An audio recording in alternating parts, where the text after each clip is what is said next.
ಓ ನೀನು ಹುಡುಗಿ ಥರ ನಡೀತಾ ಇದೆಯಾ, ಹುಡುಗಿ ಥರ ಮಾತಾಡ್ತಾ ಇದೆಯಾ, ಲೈಕ್ ಅಕ್ಕಪಕ್ಕ ಜನ ನಮ್ಗೆ ಬಂದ್ಬಿಟ್ಟು ಹೇಳ್ತಾ ಇದ್ದಾರೆ, ನೀನು ಅದ್ಯಾಕೆ ಮಾಡ್ತಾ ಇದೆಯಾ, ಇದ್ಯಾಕೆ ಮಾಡ್ತಾ ಇದೆಯಾ, ಆ ಥರ ಈ ಥರ ಅಂದರೆ ತುಂಬ ಟಾರ್ಚರ್ ಸ್ಟಾರ್ಟ್ ಆಯಿತು.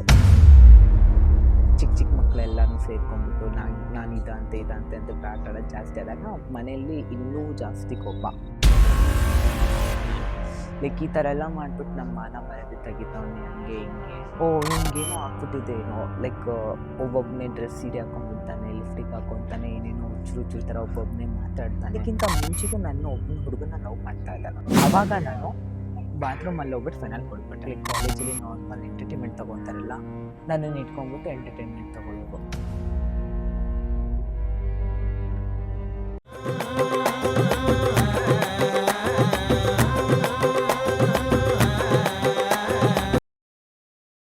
ಹಾಯ್ ಸ್ನೇಹಿತರೆ, ಎಲ್ರಿಗೂ ನಮಸ್ಕಾರ. ಸೊ ನೀವು ನೋಡ್ತಾ ಇದ್ದೀರಾ ಕರ್ನಾಟಕ ಮಾಧ್ಯಮ. ಸೊ ಪ್ರತಿಯೊಂದು ಎಪಿಸೋಡ್ಗಳನ್ನ ನೋಡ್ಕೊಂಡು ಬಂದಿದ್ದೀರಾ. ತುಂಬ ಸ್ಪೆಷಲ್ ಆಗಿರೋಂಥ ಎಪಿಸೋಡ್ಸ್ನ ನೋಡ್ತಾ ಇದ್ದೀರಾ. ಬಟ್ ಇವತ್ತು ತುಂಬಾ ಸ್ಪೆಷಲ್ ಆಗಿರೋಂಥ ಎಪಿಸೋಡ್ನ ನೀವು ನೋಡ್ತೀರಾ. ಯಾಕಂದರೆ ಇಡೀ ಜಗತ್ತಲ್ಲಿ ಮಂಗಳಮುಖಿಯರು ತುಂಬಾ ಜನ ಇದ್ದಾರೆ. ಸೊ ಅವರ ಜೀವನ ಶೈಲಿ ಹೇಗಿರುತ್ತೆ, ಅವರು ಯಾವ ಥರ ಜೀವನಗಳನ್ನ ಮಾಡ್ತಾರೆ, ಸೊ ಅವರು ಹುಡುಗನಿಂದ ಹುಡುಗಿ ಯಾವ ಥರ ಟರ್ನ್ ಆಗ್ತಾರೆ, ಆ ಕಂಪ್ಲೀಟ್ ಪ್ರೋಸೆಸ್ನ ನಾವು ಇವತ್ತು ತಿಳ್ಕೊಳ್ಳೋಣ. ನಮ್ಮ ಜೊತೆ ಇದ್ದಾರೆ ಡಬಲ್ ಮೀನಿಂಗ್ ಜಾನು. ಅಂದರೆ ಡಬಲ್ ಮೀನಿಂಗ್ ಜಾನು ಅಂತಲೇ ಅವ್ರು ಫೇಮಸ್ ಆಗಿದ್ದಾರೆ. ಸೊ ವೆಲ್ಕಮ್, ಬನ್ನಿ.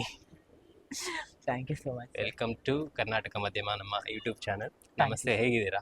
ನಾನು ತುಂಬ ಚೆನ್ನಾಗಿದ್ದೀನಿ, ಹೇಗಿದ್ದೀರಾ? ಸೂಪರ್.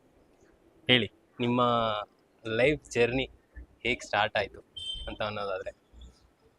ಲೈಫ್ ಜರ್ನಿ ಹೇಗೆ ಸ್ಟಾರ್ಟ್ ಆಯಿತು ಅಂತ ಹೇಳ್ದ ಅಂದರೆ ಲೈಕ್ ಹಾಗೆ ಲೈಕ್ ಹುಡುಗ ಇದ್ದೆ, ಹುಡುಗಲಿಂದ ಲೈಕ್ ಚೇಂಜ್ ಆಗಬೇಕು ಅಂತ ಬಿಟ್ಟು ಅವಾಗಲಿಂದನೇ ಇತ್ತು. ಬಟ್ ಕರೆಕ್ಟಾಗಿರೋಕ್ಕಂತ ನನಗೆ ಪ್ಲೇಸ್ಮೆಂಟ್ ಆಗಲಿ, ಕರೆಕ್ಟಾಗಿರೋಕ್ಕಂಥದ್ದು ಗೈಡೆನ್ಸ್ ಸಿಗ್ತಾ ಇರಲಿಲ್ಲ. ದೆನ್ ಇವಾಗ ನಾನು ಖುಷಿಯಾಗಿದ್ದೀನಿ. ಸೊ ಇವಾಗ ಈ ಲೈಫಲ್ಲಿ ನೀವು ಆರಾಮಾಗಿದ್ದೀರಾ?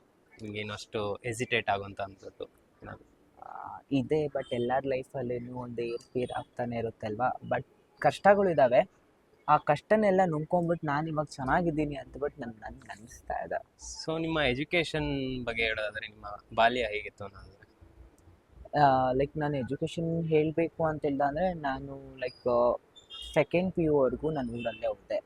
ಸೆಕೆಂಡ್ ಪಿ ಯು ಆದಮೇಲೆ ನನಗೆ ಸ್ವಲ್ಪ ಮನೇಲಿ ಲೈಕ್ ಒತ್ತಡ ಜಾಸ್ತಿ ಆಯಿತು. ಲೈಕ್ ನಾನು ಈ ಥರ, ನೀನು ಹುಡುಗಿ ಥರ ಆಡ್ತಾ ಇದೀಯಾ, ಹುಡುಗಿ ಥರ ಮಾತಾಡ್ತಾ ಇದೀಯಾ, ಹುಡುಗಿ ಥರ ಎಲ್ಲ ನಡೀತಾ ಇದೆಯಾ, ಲೈಕ್ ಅಕ್ಕಪಕ್ಕ ಜನ. ನಂದು ಹಳ್ಳಿ, ಯಾವ ಊರು? ನಂದು ಉತ್ತರ ಕರ್ನಾಟಕ, ರಾಯಚೂರು ಹತ್ರ ಒಂದು ಚಿಕ್ಕ ಊರು ಸಿರ್ವಾರ್, ಇವಾಗ ತಾಲೂಕಾಗಿದೆ. ಲೈಕ್ ನಾನು ಅಲ್ಲಿದ್ದಾನೆ. ಸೊ ಅಲ್ಲಿದ್ದು ಮೆಂಟಾಲಿಟಿ ಸ್ವಲ್ಪ ಬೇರೆನೇ ಇರುತ್ತೆ.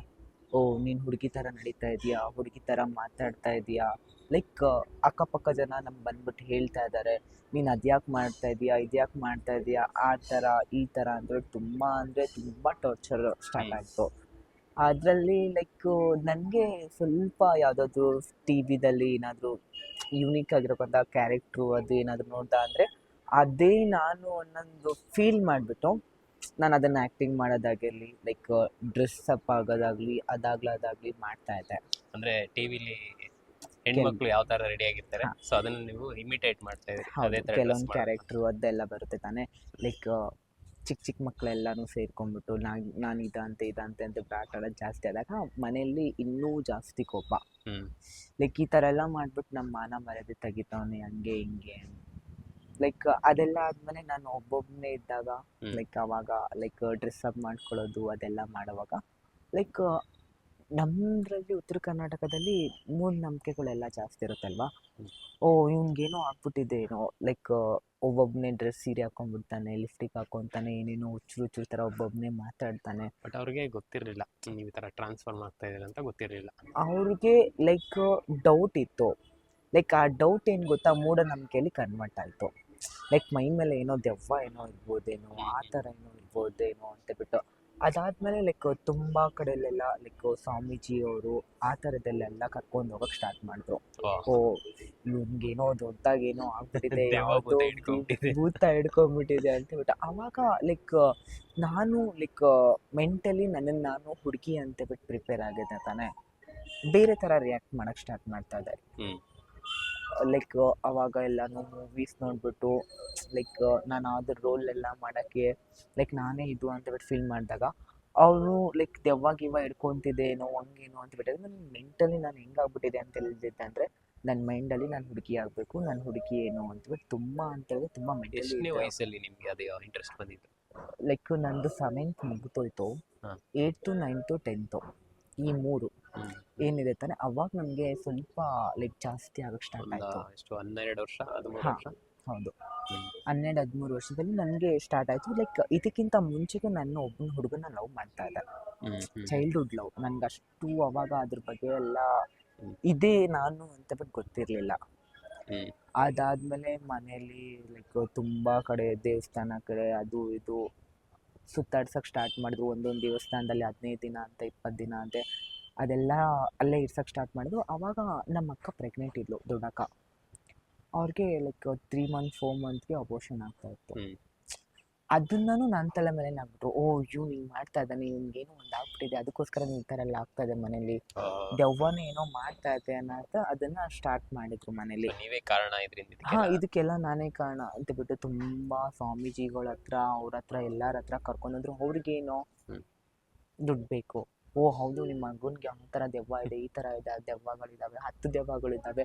ಲೈಕ್ ತುಂಬ ಅವ್ರು ಹೆಂಗೆ ಅಂತ ಹೇಳ್ದ ಅಂದರೆ ಬೇವಿನ ಸೊಪ್ಪು ತೊಗೊಂಡ್ಬಿಟ್ಟು ಹೊಡಿಯೋದು, ಲೈಕ್ ಅದು ಇದಾಗ್ತಾರೆ ಗೊತ್ತಾ, ಹಾಂ ಹೊಗೆ ಬರುತ್ತಲ್ವ, ಹಾಂ ಅದೆಲ್ಲನೂ ಮುಂದೆ ಕೂಡಿಸ್ಬಿಟ್ಟು ಅದೆಲ್ಲ ತಲೆ ಬಗ್ಸೋದು, ತುಂಬ ಲೈಕ್ ಒಂಥರ ಚಿತ್ರಹಿಂಸೆ ಥರ ಸ್ಟಾರ್ಟ್ ಮಾಡ್ತಾ ಇದ್ರು. ಲೈಕ್ ನನಗೆ 8th 9th 10th ಒಂದು ಕ್ರಶ್ ಇತ್ತು. 10th 8th 9th 10th ಬಿಟ್ಟು ಹುಡುಗನ ಮೇಲೆ ಲೈಕ್ ನಾನು ಅವ್ನಿಗೆ ಲೈಕ್ ನಾನು ಅಂತ ಬಿಟ್ಟು ಹೇಳ್ತಿರ್ಲಿಲ್ಲ, ಜಸ್ಟ್ ಫೋನಲ್ಲಿ ಯಾವುದೋ ಇದರಿಂದ ಕಾಂಟ್ಯಾಕ್ಟ್ ನಂಬರ್ ತೊಗೊಂಡ್ಬಿಟ್ಟು ಮಾತಾಡ್ತಾ ಇದ್ದೆ, ಹೆಂಗಿದ್ಯಾ ಏನಿದೆಯಾ ಅಂದ್ಬಿಟ್ಟು. ಆವಾಗ ನನ್ನ ವಾಯ್ಸ್ ಸೇಮ್ ಹುಡುಗಿ ಥರ ಆಯಿತು, ಓಕೆನಾ. ಲೈಕ್ ಅವ್ನು ಮಾತಾಡ್ತಾ ಇದ್ದೆ, ಅವ್ನು ನನಗೆ ಫುಲ್ ಫಿದಾಗ್ಬಿಟ್ಟು ಇವ್ಳು ಹುಡುಗಿನೇ ಮಾತಾಡ್ತಾ ಇದ್ದಾಳೆ ಏನೋ ಅಂತೇಳ್ಬಿಟ್ಟು ಅವನು ನನಗೆ ಮಾತಾಡೋಕ್ಕೆ ಸ್ಟಾರ್ಟ್ ಮಾಡ್ತಾ ಇದ್ದ. ಲೈಕ್ 1 ತಿಂಗಳ 2 ತಿಂಗಳ ಚೆನ್ನಾಗಿ ಮಾತಾಡ್ದ. ಅವನಿಗೆ ಇತ್ತೀಚೆಗೆ ಡೌಟ್ ಬರೋಕ್ಕೆ ಸ್ಟಾರ್ಟ್ ಆಯಿತು. ಲೈಕ್ ಅವ್ನು ಫೋಟೋ ಕಳಿಸು ಅಂತಂದರೆ ನಾನು ಫೋಟೋ ತಿಂಗಳಾದ್ಮೇಲೆ ನಾನು ಫೋಟೋ ಕಳಿಸು ಅಂತಂದರೆ ಫೋಟೋ ಕಳಿಸ್ತಿರ್ಲಿಲ್ಲ. ಮೀಟ್ ಮಾಡು ಅಂತ ಹೇಳಿದ್ರೆ ನಾನು ಮೀಟ್ ಮಾಡ್ತಾ ಇರಲಿಲ್ಲ. ಯಾಕಂತ ಹೇಳಿದ್ರೆ ನಾನು ಅವಾಗ ಹುಡುಗನ ಥರನೇ ಇದ್ದೆ ಅಲ್ವಾ. ಆವಾಗ ಅವನೇನು ಮಾಡ್ದ ಅಂದರೆ ಏನೇ ಮಾಡಿಬಿಟ್ಟು ಗುರ್ತಿಡಿಬೇಕಲ್ಲ ಯಾರ್ದು ಅಂತ ಹೇಳಿದ್ರೆ ಅವ್ನು ಬೇರೆಯವ್ರ ನಂಬರ್ಲಿಂದ ನಾನು ಕಾಲ್ ಮಾಡಿದ್ರೆ ಅವಾಗ ನಾನು ರೆಡ್ ಹ್ಯಾಂಡೆಡ್ ಸಿಗೇ ಬಿದ್ದೆ. ಅವನು ನಮ್ಮ ಅಣ್ಣನ ಫ್ರೆಂಡೇ.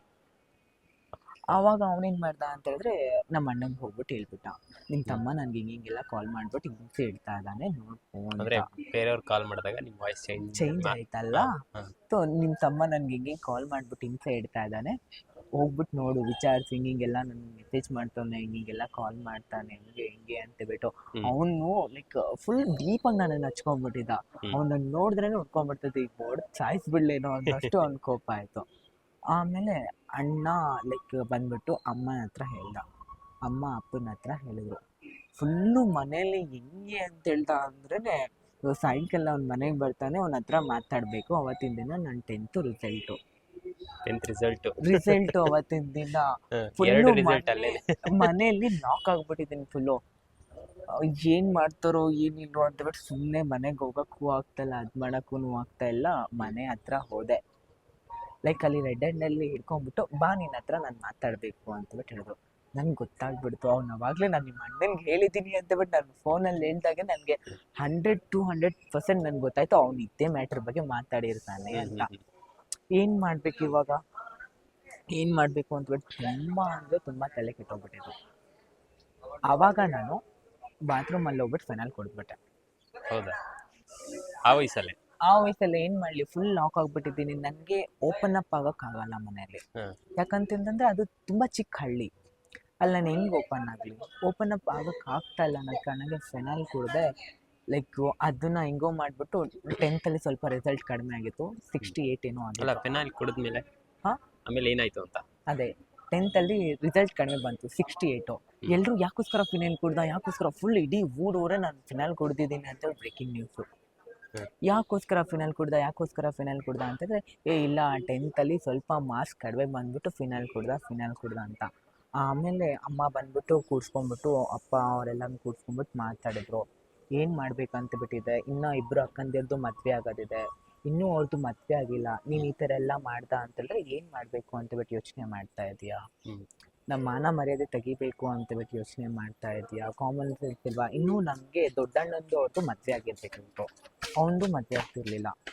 ಅದಾಯಿತು, ಆಯಿತು ನಾನು ಇವಾಗಲಿಂದ ಚೇಂಜ್ ಆಗ್ತೀನಿ ಹಂಗೆಲ್ಲ ಮಾಡಲ್ಲ ಅಂತಬಿಟ್ಟು ಲೈಕ್ ಫಸ್ಟ್ ಪಿ ಯುಗೆ ಎಂಟ್ರಿ ಆದೆ. ಫಸ್ಟ್ ಪಿ ಯುನಲ್ಲಿ ಆವಾಗ ಸ್ವಲ್ಪ ಇನ್ನೂ ಮೆಚುರಿಟಿ ಮೈಂಡ್ ಜಾಸ್ತಿ ಇರುತ್ತಲ್ವಾ, ಆವಾಗ ಲೈಕ್ ನಾನು ಹುಡುಗನ ಥರ ಇರಬೇಕು, ಹುಡುಗನ ಥರ ಆಡಬೇಕು ಅಂತೇಳ್ಬಿಟ್ಟು ನನಗೆ ಫ್ಯಾಷನ್ ಡಿಸೈನಿಂಗ್ ಮಾಡಬೇಕು ಅಂತೇಳ್ಬಿಟ್ಟು ತುಂಬ ಆಸೆ ಇದು. ನಮ್ಮಮ್ಮ ಎಲ್ಲ ನೀನು ಮಾಡಬಾರ್ದು ಅಂತೇಳ್ಬಿಟ್ಟು ಮಾಡಕ್ ಬಿಟ್ಟಿಲ್ಲ. ಎಲೆಕ್ಟ್ರಿಷಿಯನ್ಗೆ ಹಚ್ಚಿದ್ರು, ಕರೆಂಟ್ಗೆ ಹಾ. ಎಲೆಕ್ಟ್ರಿಷಿಯನ್ನು. ನನ್ಗೇನು ಮಾಡಬೇಕು ಅಂತಲೇ ಗೊತ್ತಾಗ್ತಿಲ್ಲ. ನನಗೆ ಮೊದಲೇ ಭಯ, ಅಲ್ಲೆಲ್ಲ ಫುಲ್ಲು ಹುಡುಗರು. ಲೈಕ್ ನಾನು ನಡೆಯೋದಾಗಲಿ, ನಾನು ಮಾತಾಡೋದಾಗಲಿ ಏನಾದರೂ ಇತ್ತಾ ಅಂತಂದರೆ ಅವ್ರಿಗೆ ಹುಡುಗರು ಇವಾಗ ಲೈಕ್ ಕಾಲೇಜಲ್ಲಿ ನಾರ್ಮಲ್ ಎಂಟರ್ಟೈನ್ಮೆಂಟ್ ತೊಗೊತಾರಲ್ಲ, ನನ್ನನ್ನು ಇಟ್ಕೊಂಡ್ಬಿಟ್ಟು ಎಂಟರ್ಟೈನ್ಮೆಂಟ್ ತೊಗೊಳ್ಳೋರು. ಫುಲ್ಲು ಎಂಟರ್ಟೈನ್ಮೆಂಟ್ ಟೀಚ್ ಮಾಡೋಕ್ಕೆ ಸ್ಟಾರ್ಟ್ ಮಾಡಿದ್ರು. ಲೈಕ್ ಒಂಥರ ಅಸಹ್ಯ ಥರ ಮಾತಾಡೋಕ್ಕೆ ಸ್ಟಾರ್ಟ್ ಆದರು. ನಾನು ಕಾಲೇಜ್ಗೆ ಹೋಗೋಕೆ ಒಂಥರ ಅನ್ನಿಸ್ತಾ ಇತ್ತು. ಇಲ್ಲ ನಾನು ಕಾಲೇಜ್ಗೆ ಹೋಗಲ್ಲ ಅಂತೇಳಿ ನಮ್ಮ ಮನೇಲಿ ನಾನು ಹಠ ಮಾಡಿದ್ರೆ, ಯಾಕೆ ಹೋಗಲ್ಲ, ಹೋಗಲೇಬೇಕು ನೀನು ಅಂತೇಳಿ ಸ್ಟಾರ್ಟ್ ಮಾಡಿದ್ರು. ಹಂಗೂ ಹಿಂಗೂ 2 ವರ್ಷ ನಾನು ಕಂಪ್ಲೀಟ್ ಮಾಡಿದೆ. ಪಿ ಯು ಕಂಪ್ಲೀಟ್ ಮಾಡಿದೆ. ಎಲ್ಲ ಹುಡುಗರು ಬ್ಯಾಂಗ್ಳೂರ್ಗೆ ಹೋಗ್ತಾಯಿದ್ರು, ಕೆಲಸ ಮಾಡಬೇಕು, ಪಿ ಯು ಕಂಪ್ಲೀಟ್ ಆಯ್ತಲ್ಲ, ITI ಬ್ಯಾಂಗ್ಳೂರಲ್ಲಿ ಏನಾದರೂ ಸಿಗುತ್ತಾ ಅಂತ. ನಾನು ಹೋಗ್ತೀನಿ ಅಂದೆ. ನಮ್ಮಮ್ಮ ಇಲ್ಲ ನೀನು ಎಲ್ಲೂ ಹೋಗ್ಬಾರ್ದು, ಇಲ್ಲ ಹೋಗ್ಬಾರ್ದು. ನಾನು ಹಠ ಮಾಡಿದೆ, ನಾನು ಹೋಗ್ತೀನಿ, ನಾನು ಹೋಗಲೇಬೇಕು ಅಂತ. ಆವಾಗ ನಾನು ಅಲ್ಲಿಂದ ನಮ್ಮ ಅಕ್ಕ ಕೊಟ್ಟಿರೋಕ್ಕಂತ 4,000 ರೂಪಾಯಿ ಎತ್ಕೊಂಡ್ಬಿಟ್ಟು ಬ್ಯಾಂಗ್ಳೂರ್ಗೆ ಬಂದೆ.